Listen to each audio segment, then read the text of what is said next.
السلام علیکم یا علی علیہ الصلاۃ والسلام مدد۔ ناظرین، میں ہوں ذاکر طاہر عباس سیال اور آپ دیکھ رہے ہیں ہمارا یوٹیوب چینل تعلیمات آل محمد۔ جیسا کہ اب آپ جانتے ہیں کہ ہماری زیر نظر کتاب ہے الدمۃ الثاقبہ، اور جو چیپٹر ہے وہ رسول پاک کے حوالے سے ہے۔ آج ہم رسول پاک کی تاریخ ولادت پڑھیں گے۔ تاریخ ولادت علماء امامیہ میں سے چند ایک ایسے علماء ہیں جن کی بات ناقابل اعتماد ہے۔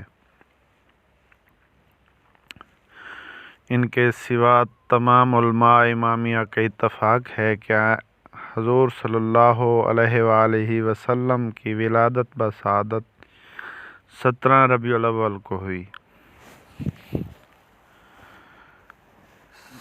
قواد اعظم کی اکثریت کی رائے کے مطابق آپ کی ولادت 12 ربیع الاول کو ہوئی۔ سواد اعظم میں سے چند علماء کے نزدیک آپ کی ولادت ماہ رمضان میں ہوئی۔ یوم ولادت علماء امامیہ کے مطابق جس دن آپ کی ولادت ہوئی وہ جمعہ کا دن تھا۔ سواد اعظم کے نزدیک آپ کا یوم ولادت سوموار ہے۔ علماء امامیہ اور سواد اعظم کے مابین تاریخ اور یوم ولادت میں اختلاف کے باوجود وقت ولادت پر اتفاق ہے، اور وقت ولادت طلوع صبح کے بعد اور طلوع آفتاب سے پہلے ہے۔ حکمران بوقت ولادت عرب کے پڑوسی ملک ایران میں نوشیروان کی حکومت کے 42ویں برس آپ کی ولادت ہوئی۔ سکندر اعظم کی وفات کو 882 برس گزر چکے تھے۔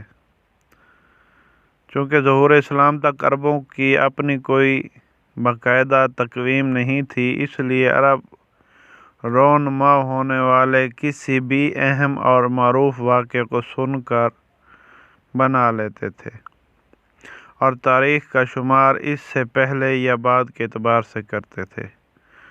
چونکہ ابراہ کا مکہ پر ہاتھیوں سے حملہ عرب میں انتہائی معروف واقعہ تھا، اس لیے آپ کی ولادت کے سال عربوں میں عام الفیل معروف تھا۔ بعض مورخین کے بقول آپ کی ولادت سن 45 عام الفیل میں ہوئی۔ بعض علماء کے بقول آپ کی ولادت 44 عام الفیل میں ہوئی۔ بعض محققین کے مطابق آپ کی ولادت بسعادت اس دن ہوئی جس دن ابراہ نے بیت اللہ پر حملہ کیا۔ بعض مورخین نے 30 عام الفیل بتائی ہے۔ بعض مورخین کے مطابق آپ کا ظہور 40 عام الفیل میں ہوا۔ مؤلف: ہمارے نزدیک اسی سال ولادت ہوئی جس سال ابراہ نے بیت اللہ پر حملہ کیا۔ ستاروں کی چالیں آپ کا تالا جدی ہے۔ اس وقت زحل اور مشتری کا گھر عقرب تھا۔ مریخ برج حمل میں اپنے خانے میں تھا۔ شمس شرف حمل میں تھا۔ زہرہ برج حوت کے خانہ شرف میں تھا۔ عطارد بھی برج حوت میں تھا۔ قمر میزان کے خانہ اول میں تھا۔ راس برج جوازہ میں تھا، اور زنب برج قوس میں تھا۔ مکان ولادت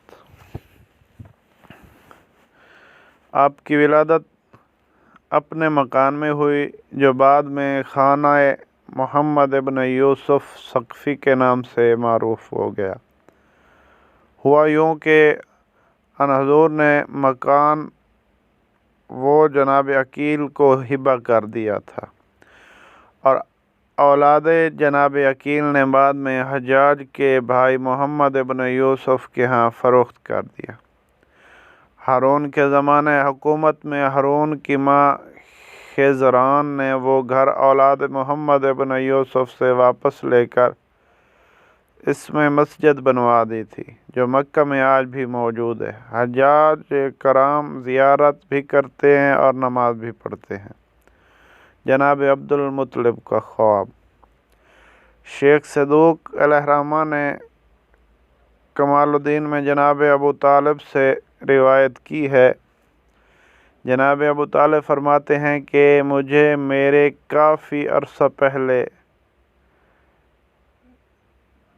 میرے والد نے کافی عرصہ پہلے سنایا تھا کہ ایک رات میں اپنے کمرہ میں سو رہا تھا کہ میں نے ایک حیرت انگیز ایسا خواب دیکھا کہ میں پھر سو نہ سکا۔ میں قریش کی کاہنہ عورت کے پاس آیا۔ رات آدھی سے زیادہ گزر چکی تھی۔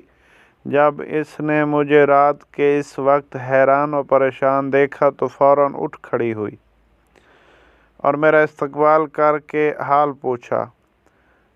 آج میں سید العرب کی غیر معمولی پریشان دیکھ رہی ہوں، کوئی حادثہ رونما ہوا ہے یا کوئی اور بات ہے؟ میں نے اسے بتایا کہ ابھی میں نے ایک انتہائی پریشان کن خواب دیکھا ہے جس کی وجہ سے آنکھوں میں نیند نہیں رہی۔ تجھے وہ خواب سنانے آیا ہوں تاکہ اس کی تعبیر بتا۔ کائنہ نے پوچھا، کیسا خواب ہے؟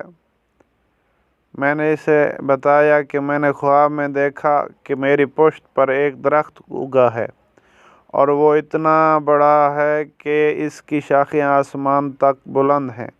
اس کا سایہ اتنا پھیلا ہے کہ مشرق و مغرب اور شمال و جنوب تک ہر طرف اس کا سایہ ہے۔ بہت سے لوگ آ کر اس کے سایہ میں بیٹھ رہے ہیں۔ پھر میں نے اس درخت کو ٹہنیوں سے نور کی ایسی کرنیں پھوٹتی دیکھی ہیں کہ ان کی روشنی کم از کم سورج کی روشنی سے 70 گنا زیادہ ہوگی۔ تمام عرب و عجم اس درخت کے سامنے سجدہ ریز ہیں۔ میں نے قریش کے کچھ افراد کو دیکھا ہے، وہ اس درخت کو تنے سے کاٹنا چاہتے ہیں، لیکن ایک انتہائی حسین اور خوبرو نوجوان ہے جو اس کے سامنے سینہ سپر ہو جاتا ہے اور وہ انہیں کاٹنے سے باز رکھتا ہے۔ میں نے ایک ٹہنی کو پکڑنے کی خاطر ہاتھ بڑھایا کہ ایک عاطف نے پکار کر کہا، اسے مت چھونا، تیرا اس میں کوئی حصہ نہیں ہے۔ میں نے کہا، یہ درخت میرا ہے، میری پشت پر اگا ہے اور میرا حصہ نہیں ہے، یہ کیسے ہو سکتا ہے؟ اس عاطف نے کہا، ذرا درخت تنے کے ارد گرد دیکھ، کچھ افراد تجھے تنے سے متعلق نظر آئیں گے، یہ ان کا حصہ ہے۔ یہ دیکھ اور سن کر میں گھبرا گیا اور بیدار ہو گیا۔ پھر سونے کی کافی کوشش کی لیکن نیند نہ آئی، اٹھ کر تیرے پاس چلا آیا۔ اب تعبیر بتا۔ کائنہ نے کہا، اگر آپ کا خواب سچا ہے تو پھر آپ کی نسل سے ایک نبی پیدا ہوگا جو پورے کرۂ ارض کا حکمران ہوگا۔ جہاں تک میرا خیال ہے وہ جناب عبداللہ سے ہوگا اور ابو طالب اس کا نگران ہوگا۔ جناب ابو طالب علیہ السلام فرماتے تھے کہ یہی وجہ ہے کہ میں محمد صلی اللہ علیہ وآلہ وسلم کی نبوت کو اس کے اعلان نبوت سے پہلے تسلیم کر چکا تھا اور ان پر ایمان لا چکا تھا۔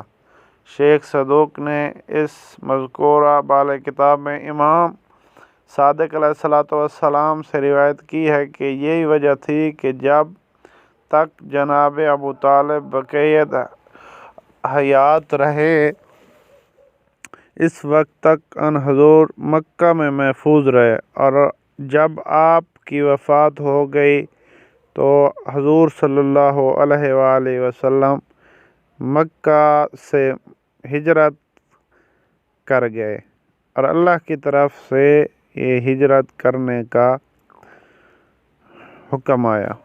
جناب عباس ابن عبد المطلب کا خواب۔ جناب عبداللہ ابن عباس سے مروی ہے کہ میرے والد جناب عباس نے قبول اسلام کے بعد مجھے اپنا خواب سنایا تھا۔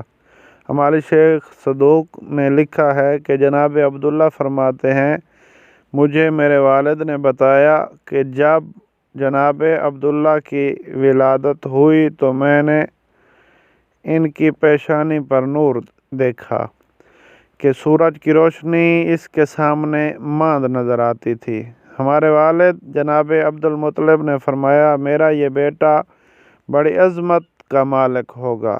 ایک رات میں نے عالم خواب میں دیکھا کہ جناب عبداللہ کی پیشانی سے ایک پرندہ نکلا ہے جو بڑی بلند پرواز کر کے مشرق و مغرب کا طواف کرنے لگا۔ کرۂ ارض کا طواف کرنے کے بعد بیت اللہ پر آ کر بیٹھ گیا۔ تمام قریش اس کے گرد جمع ہو گئے اور اسے پکڑنے کی کوشش کرنے لگے۔ اس دوران میں نے دیکھا تو اس پرندے نے نور کی شکل اختیار کر لی اور پھیل کر مشرق مغرب تک پہنچ گیا۔ یہ دیکھ کر میں بیدار ہو گیا۔ دوسرے دن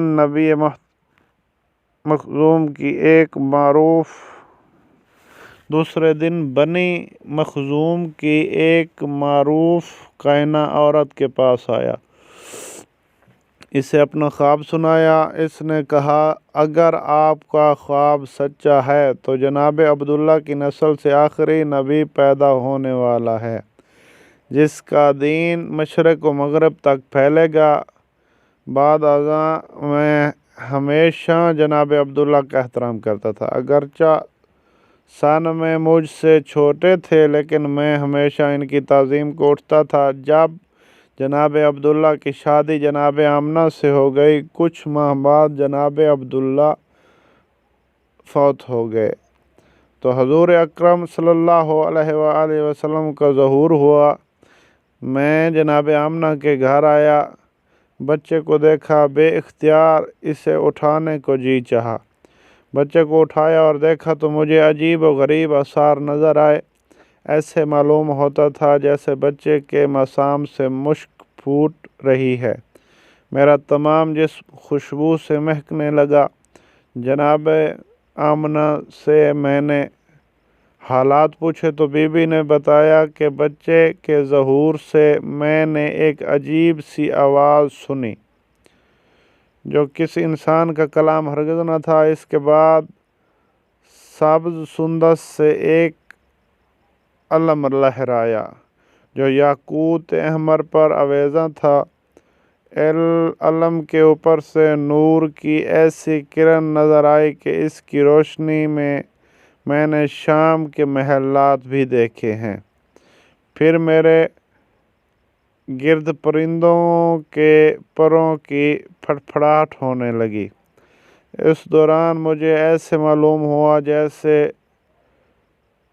شیرہ اسدیہ میرے قریب سے گزری اور مجھے کہہ رہی ہو اے آمنہ، تیرے اس ہونے والے بچے نے کاہنوں اور بتوں کا بیڑا غرق کر دیا۔